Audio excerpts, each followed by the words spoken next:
शरणागति पे जाएंगे, क्योंकि अब अर्जुन की जो भाषा है वो बड़ी अलग है। जैसे ये हमारे साथ होता है ना, जैसे अभी हमारे बीच में मान लो जालान साहब बैठे हैं, पद रत्नाकर गाते हैं, बड़ा अच्छा भाई जी के जो पदों को गाते हैं। अब हमें नहीं पता है, लेकिन कोई बताए साहब पद रत्नाकर ये तो भाई जी की वो लीलाएं हैं जो राधा कृष्ण के जो केली वर्णन, सारी क्रियाओं का वर्णन भाई जी ने पदों में लिखा है, साक्षात दर्शन किया। दर्शन नहीं किया है, अरे वो तो उनको सचल वृंदावन का कहते हैं। सचल वृंदावन मतलब चलते फिरते वृंदावन है। ऐसा हो नहीं सकता कि राधा और कृष्ण एक क्षण के लिए उनको छोड़ के चले जाएं।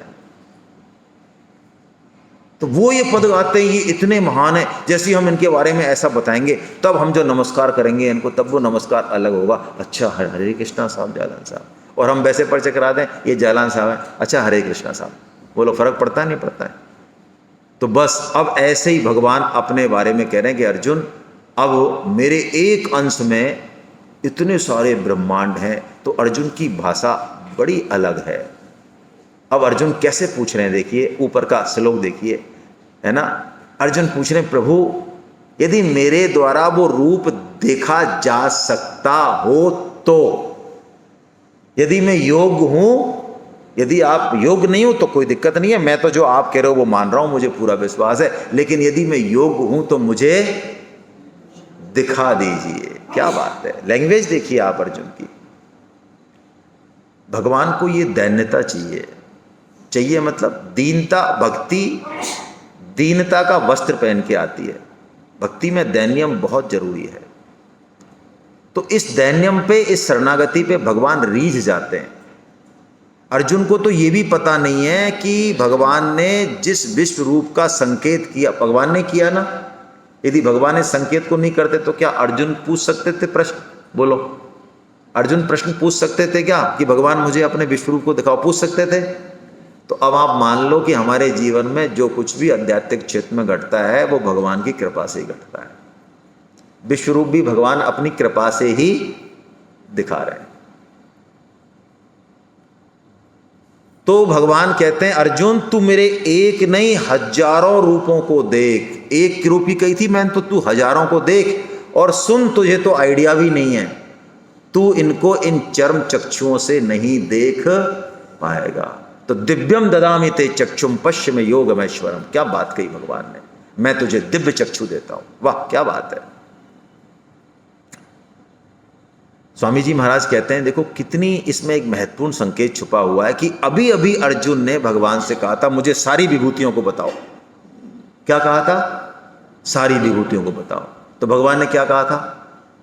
मैं मोस्ट इंपॉर्टेंट बताऊंगा यार, बस 82 बताई। और अब अर्जुन क्या कह रहे हैं? मुझे एक रूप दिखा दो, और वो भी तब दिखा दो जब आपको लगे उचित कि यहां दिखा सकते, नहीं तो कोई दिक्कत नहीं है। तो भगवान क्या कह रहे हैं? तू एक नहीं तू हजारों देख, और तू देख भी नहीं पाएगा, तुझे तो पता ही नहीं किससे देखे जाएंगे, तू मांगेगा क्या? तुझे तो होश ही नहीं है ना, तू जानता ही नहीं है। तो दिव्यम उस रूप को देखने के लिए जो पात्रता है वो भी मैं तुझे। अब क्या मतलब है भाई इसका? यानी साधन करने की सामर्थ्य और योग्यता भी कौन दे रहे हैं? यदि हमारे हाथों कोई काम हो भी रहा है ठीक, तो वो मौका और वो भगवान जो निमित्त बना रहे हैं, वो भगवान ही तो बना रहे हैं कि हम कुछ कर रहे हैं उछल कूद, कुछ नहीं कर रहे हैं। दूसरी बात, जैसे माँ को पता है बच्चे को कब क्या चाहिए, तो भगवान तो जन्मों जन्मों की, माँ तो फिर भी एक जीवात्मा ही तो है, उसकी तो लिमिटेशन है, वो सर्वज्ञ थोड़ी है। लेकिन भगवान तो माँ की माँ है, हजारों जन्मों की माँ है, वो सर्वज्ञ हैं। ऐसे भगवान के सामने हम खड़े हों और उनसे जो है हम हथेली फैला के और जो है मांगते रहते हैं कुछ भी। प्राय मंदिरों में आपको बिल्कुल अलग ही रूप मिलेगा व्यक्ति का, ऐसे ऐसे भी करते मिलेंगे लोग, है ना। और बाहर आके दुकान पे वही चालू हो जाएंगे, वहाँ पे खूब कुलामंडी खाएंगे, और बाहर आके कुछ अलग ही है, मंदिर से बाहर निकले और अलग मामला। तो ऐसे भगवान के सामने हम क्या मांग रहे हैं भाई? क्या भगवान को पता नहीं है कि हमें क्या चाहिए? भगवान देना चाहते हैं इतना, लेकिन हम ऐसे मांगते हैं तो मानो भगवान की कृपा में आड़ लगाते हैं। क्या लगाते हैं? आड़ लगाते हैं। वो देना तो चाहते हैं इतना, लेकिन अब मांग लिया इतना तो करें क्या। हमें नहीं पता वो क्या देंगे, कब देंगे, कैसे देंगे। बिल्कुल निष्काम और निसंकोच हो जाए वहां पे, जैसे कि अर्जुन हो रहे हैं बिल्कुल। तब भगवान वो देंगे जो हमारे लिए बेस्ट से बेस्ट है और जो वो देना चाहते हैं। तो भगवान दिव्य चक्षु देते हैं अर्जुन को। दिव्य चक्षु भगवान ही दे सकते हैं, किसी साधन से नहीं मिलेंगे। अब एक स्तुति है गीता की, आप में से कई लोग जानते होंगे। अर्जुन की जो स्तुति है ये गीता भवन में, ऋषिकेश में, गीता भवन नंबर 3 में डेली 5 बजे होती है। और मेरा आपसे निवेदन है, यदि आप यहाँ बीकानेर में बैठ के भी वो स्तुति करते हैं 5 बजे, तो आपके जीवन में बहुत बड़ा परिवर्तन आएगा, बहुत बड़ा। उठ ही जाएंगे आप इस बहाने, और नहीं तो। यदि कोई ब्रह्म मुहूर्त में उठता है तो वो अपने जीवन में बहुत सारी बीमारियों को, लाखों रुपए के खर्चे को और दुख को कोसों दूर धकेल देता है। समझ में तो नहीं आएगी बात, लेकिन मान लेनी चाहिए शास्त्रों की बात। तो इस स्तुति को हम कुछ श्लोक पढ़ लेते हैं, है ना। वैसे आपको पढ़नी चाहिए, बहुत अच्छी स्तुति है, बहुत ही बढ़िया स्तुति है ना। कुछ श्लोक पढ़ लेते हैं, 1-2 श्लोक हम। आइए। पश्यामि देवांस्तव देवदेहे सर्वांस्तथा भूतविशेष संघान् ब्रह्मानमीशं कमलासनस्थ मृषीश्च सर्वानुर्गांश्च दिव्यान् सखेति मत्वा प्रशभं यदुक्तं हे कृष्ण हे यादव हे सखेति अजानता महिमानं तवेद मया प्रमादात् प्रणयेन वापि यच्चावहासार्थमसत्कृतोऽसि विहारशय्यासन भोजनेषु एकोऽथवाप्यच्युत तत्समक्षं तत्क्षामये त्वामहमप्रमेयम्। ऐसा अर्जुन स्तुति करते हैं, अपनी सब भूलों की भगवान से माफ़ी मांगते हैं। वो कहते हैं, प्रभु मैं आपके इस स्वरूप को नहीं जानता था, क्योंकि मैंने आपको सखा मानकर गलती से, जान के अजान के, जैसे भी कोई भी गलती, क्योंकि अर्जुन भगवान के इतने अंतरंग हैं, और जब अंतरंग सखा होता है तो उसकी कोई इज्जत थोड़ी करते हैं हम। कहाँ इज्जत करते हैं बताओ? प्रेम में इज्जत नहीं होती। वो सोफे बैठा है, तू ही बैठेगा क्या सोफे पे? नीचे बैठ, मैं आया हूँ बाहर से, पहले मैं बैठूंगा। ले बैठ नीचे। अर्जुन और श्री कृष्ण की जो अंतरंगता है वो इतनी अद्भुत है, उसका एक वर्णन महाभारत में मिलता है। जब धृतराष्ट्र संजय को भेजते हैं श्री कृष्ण के पास कि जरा पता करके आओ क्या प्लानिंग चल रही है, इन लोगों की युद्ध होगा कि नहीं होगा, क्या चल रहा है, तो अर्जुन भी वहाँ है। कहाँ है? श्री कृष्ण के बेडरूम में है। सत्यभामा वहाँ है और रुक्मणी वहाँ है और श्री कृष्ण, 4 लोग हैं बस, द्रौपदी भी है। श्री कृष्ण के बड़ा सुंदर वर्णन है। श्री कृष्ण का सिर जो है, अर्जुन का सिर भगवान श्री कृष्ण की गोद में है और उनकी एक पैर सत्यभामा की गोद में है। जब संजय वहाँ पहुँचते हैं और वो ये सीन देखते हैं, धृतराष्ट्र को बाद में बताते हैं कि महाराज, जहाँ भगवान, ये जो श्लोक बोला ना 18.78 में, ये पहले ही बोल चुके होते हैं महाभारत में संजय, कि आप जो पूछ रहे हो ना क्या होगा, तो जहाँ श्री कृष्ण हैं वहीं पांडव हैं, वहीं धर्म है, वहीं जय है। आप जो सोच रहे हो कि अर्जुन क्या होगा, पांडवों क्या होगा, श्री कृष्ण के प्राण समर्पित हैं पांडवों को, इसलिए आप पांडवों से वैर करना छोड़ दीजिए। ये संजय कहते हैं पहले ही। तो इतने अंतरंग सखा है, तो ऐसे सखा में हो जाता है, तो भगवान से क्षमा मांग रहे हैं। और इसमें एक बात भगवान ने और कही जो श्लोक हमने लिया नहीं। भगवान अर्जुन से कहते हैं, अर्जुन देख, मैं तुझसे कह रहा हूं तू युद्ध कर, और तुझे युद्ध करना क्यों पढ़ना पड़ेगा? क्योंकि हम सब स्वभाव के बस में है। अर्जुन कौन है? क्षत्रिय है। क्षत्रिय के अंदर क्या चीज होती है? युद्ध की ललक होती है। हमें तो अभी सामने कोई हल्ला गुल्ला दिख जाए, हो सकता है कि हम डर के मारे छुप जाएं इधर, कि पता नहीं कौन लटपटंगा खाएगा। क्षत्रिय जो होता है तो उसकी भुजाएं फड़कती हैं, कि इतने सारे लोग आ गए, दुष्ट आ गए 100, अब देखो मैं क्या सफाया करता हूं इनका। वो क्षत्रिय होता है, उसमें तेज का बल होता है। हो सकता है हमें तो बाथरूम जाना पड़ जाए उनको देख के, हमारी तो ये हालत हो सकती है। तो भगवान कह रहे हैं तू क्षत्रिय है, तू कह रहा है ना कि मैं जंगल चला जाऊंगा, सन्यास मांग लूंगा। तू जैसे ही रथ मोड़ेगा और तुझे कर्ण ने, दुशासन ने, दुर्योधन ने एक बार कह दिया अरे डरपोक अर्जुन, तो तू कब पलटेगा, कब गांडी उठाएगा, कब तीर उठाएगा और कब उनका सर काट देगा, तुझे खुद को ही पता नहीं चलेगा। इसलिए तू युद्ध कर भाई, तुझे युद्ध करना पड़ेगा। तू निमित्त मात्रम भव सव्यसाचिन, ये शब्द बोला भगवान ने। ये शब्द हमारे लिए जीवन में उतारने लायक है। भगवान ने बोला निमित्त मात्रम भव सव्यसाचिन। सव्यसाची शब्द बोला। सव्यसाची का मतलब है जो दोनों हाथों से वान चलाए। हम जब भगवान का काम करने निकलें तो अपने आप को निमित्त माने, लेकिन बन क्या जाए? सव्यसाची बन जाए। हम इसको समझते नहीं है प्राय। जब हम भगवान का काम करने जाते हैं ना, गीता का प्रचार करने जाते हैं, तो कई लोग बात करते हैं, क्या करें साहब, हम 2-4 लोगों से बात करी, किसी ने तो हमारा फ़ोन उठाना बंद कर दिया, किसी ने, हम गली में जाते हैं तो वो दूसरी गली से भाग जाता है ना। क्या करें, हमने 2-4 लोगों कह दिया आप ठाकुर जी चाहेंगे जो होगा महाराज। वाह क्या बात है, क्या ठाकुर जी के भगत हैं। अच्छा आपके बेटे ने दुकान खोली और वो ढंग से बैठता नहीं है, पिक्चर देखने चला जाता है और बिक्री नहीं हो रही है, तो आप यही तो करते हो कि अब ठाकुर जी चाहेंगे जैसा होगा, अब दुकान बंद हो चाहे कुछ भी हो, ऐसा करते हो या प्राण होम देते हो उसमें? हेलो, अरे प्राण होम देते हो, सुबह से शाम बेटे को कान पकड़ते हो, कहाँ जा रहा है, ग्राहकों को बुलाते हो, फोन करते हो, अच्छा भाई साहब हमारी दुकान खुली आपको आना है, वहां बैठते हो, प्राण होम देते हो कैसे कैसे दुकान चले। बोलो। और भगवान के काम में ठाकुर जी जाने, भगवान की जैसी इच्छा होगी वैसे होगा।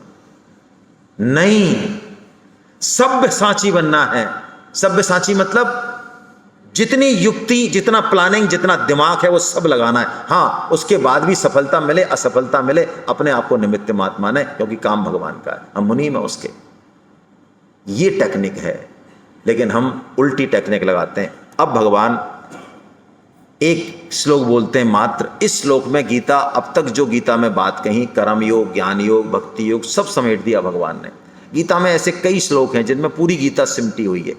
इसको स्वामी जी ने साधन पंचक कहा। एक श्लोक ये गीता भी है, ये एक श्लोक में टोटल है इसमें, इसके अलावा कुछ नहीं बचता इसमें। आइए देखते हैं हम, इसमें 5 चीजें हैं, 3+2, जल्दी से देखते हैं। मत कर्म कृत मत परमो मद भक्त संग वर्जिता निर्वैर सर्वभूतेषु यसे मामेति पान। पहला साधन मत कर्म कृत। अब हमको जो कुछ करना है वो किसके लिए करना है? भगवान के लिए करना है। स्वामी जी तो कहते हैं साधक तो, स्वामी जी की बात है भाई, है ना, हमने भी सुनी पहली बार, तो बड़ा संतों की दृष्टि कैसी होती है। शास्त्रों का आलोड़न विलोड़न तो संत ही करते हैं, वही तो लाते हैं हीरे खोज के, हमारे हाथ कुछ नहीं आता शास्त्र पढ़ के भी। स्वामी जी ने कहा भक्त तो पाखाना भी जाता है तो भगवान पे एहसान करता है। बोलो। अरे तुम्हारे शरीर को हमने स्वस्थ कर दिया, इसको नहला दिया, और क्या चाहिए? तुम्हारे शरीर की तो लग रहे हैं, इसको खिला रहे हैं, इसको सुला रहे हैं, देखो इसको दुकान ले जा रहे हैं, देखो तुम्हारे लिए अब सेवा कर रहे हैं, प्रचार कर रहे हैं, तुम्हारा ही तो काम कर रहे हैं 24 घंटे, हमारा क्या लेना देना है बताओ। और वास्तव में हमारा है भी क्या? हमारे एक ठाकुर जी हैं। बोलो। यानी बाथरूम जाना भी, पाखाना जाना भी भगवान का काम होगा, ऐसी दृष्टि। ओहो क्या बात है। मत कर्म कर, केवल मेरे लिए। मत परमो, मत परमो मतलब अब जिंदगी में नंबर 1 पे ये बात हो, टॉप पे। अब चाहे मान मिले, अपमान मिले, धन मिले, गरीबी मिले, जो मिले, लेकिन भगवान को नहीं छोड़ना है, भगवान का काम नहीं छोड़ना है। ये 20-30 नंबर से उठ के नंबर 1 पे आ जाए कि अब गई सो गई, अब राख रही को, अब भगवान का ही काम करेंगे। अब ऐसे नहीं गंगा गए, गंगादास, जमुना गई, यहाँ सुन ली, 5 दिन बाद अरे भाई साहब कोई कहे अरे किन के चक्कर में पड़ गए यार तुम, वो आए थे गीता सेमिनार वाले, अरे वो तो बाबा बुर्रा है, ऐसी बात करते हैं यार फालतू की, तुम अपने बच्चे पालो भैया, क्या रखा है। हाँ यार ठीक है, अरे इसमें भी भगवान ही है, समझ जाएंगे ना। एक बार प्रण कर लिया कि नंबर 1 पे भगवान है तो रहेंगे, अब चाहे घर वाले रूठे चाहे कोई रूठे। ये मत परमो है, मद भक्ता, मैं केवल भगवान का हूं। अपनी अहमता बदल लें, रात को सोएं कह के सोएं, अंत में जो बात हो, अंत में जो विचार हो वो यही हो कि मैं केवल भगवान। और पहले जब उठें, उठते ही सबसे पहला विचार आना चाहिए। नहीं आएगा, प्रैक्टिस करनी पड़ेगी, बहुत समय में आएगा, लेकिन यदि पहला विचार आ गया कि मैं भगवान का हूं, तो ये जो हम 8 घंटे सोए, 6 घंटे सोए, 4 घंटे सोए, 10 घंटे सोए, जैसी आपकी विचार, ये भजन हो जाता है पूरा। ऐसी पोल है ठाकुर जी के यहाँ।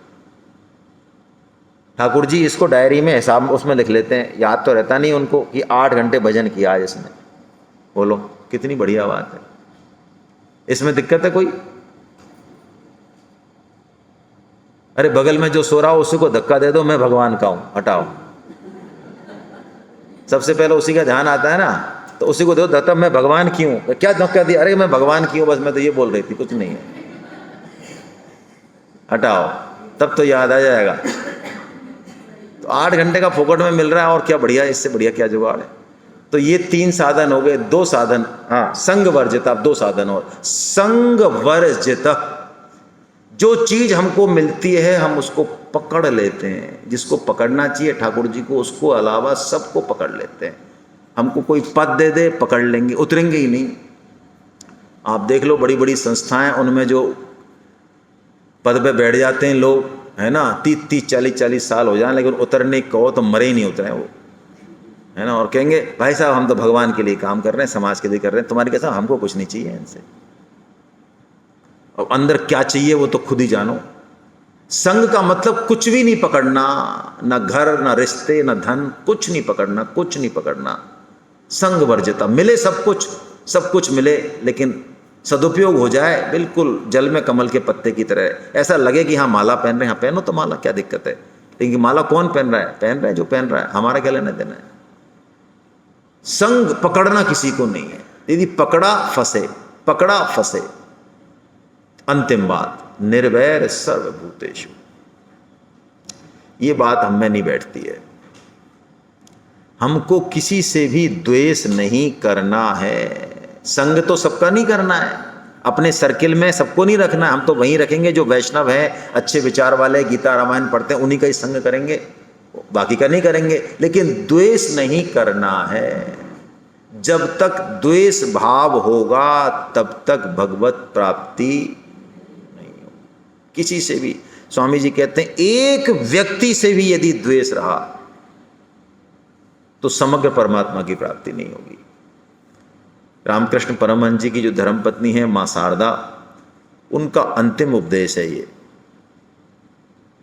और अंतिम उपदेश किसके लिए? उनके पास एक स्त्री रहती थी, उसके बारे में अब ज़्यादा क्या कहें, लेकिन थोड़ा ऐसे ही था उसका नज़र बजर। रामकृष्ण परमहंस जी तो उसके हाथ का खाना तक जो है पसंद नहीं करते थे उसको देखना, लेकिन माँ शारदा उनके पास रखती थी। उन्होंने कभी भी उसको कुछ कहा ही नहीं। माँ शारदा के बारे में ऐसा कहा जाता है कि ऐसे रिजेक्टेड पीस जो भगवान के यहाँ भी रिजेक्ट हो जाते हैं, वो माँ शारदा के यहाँ उनकी पार पड़ती थी। ऐसी माँ शारदा, इसमें पात्र कुपात्र का भी कोई वो नहीं, ऐसा उदार हृदय माँ शायद इसी को कहते हैं। इसलिए स्वामी जी कहते हैं कि हम सन्यासी हैं, लेकिन 80-80 साल के बूढ़े हैं ना, उनको भी यदि माँ कह दो ना, माँ, तो उनके ऐसे चेहरा खिल जाता है, उनको अपनी माँ की याद आ जाती है।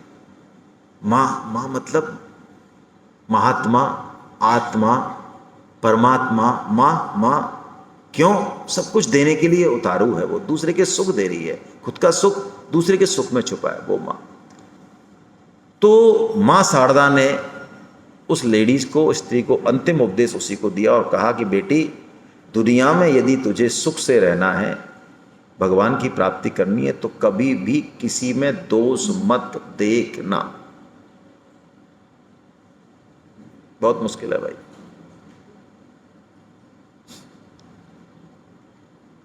ये 5 साधन भगवान ने बताए, इसको साधन पंचक कहते हैं।